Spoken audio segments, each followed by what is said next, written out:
भरोसा येथे आमदार रोहित पवार यांनी दिली आत्महत्याग्रस्त कुटुंबियांना सांत्वनपर भेट।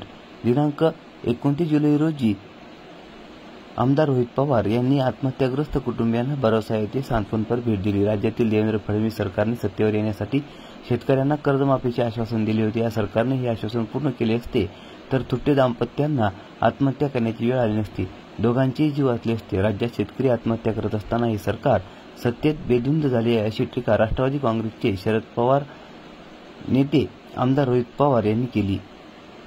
तुटत्या परिवाराला आज आम्ही सगळ्यांनी मिळून भेट दिली। काही दिवसांपूर्वी अख्खा महाराष्ट्र नव्हे तर अख्खा देश जेव्हा ही बातमी पुढे आली आत्महत्याची, तेव्हा पुरा देश हादरला होता।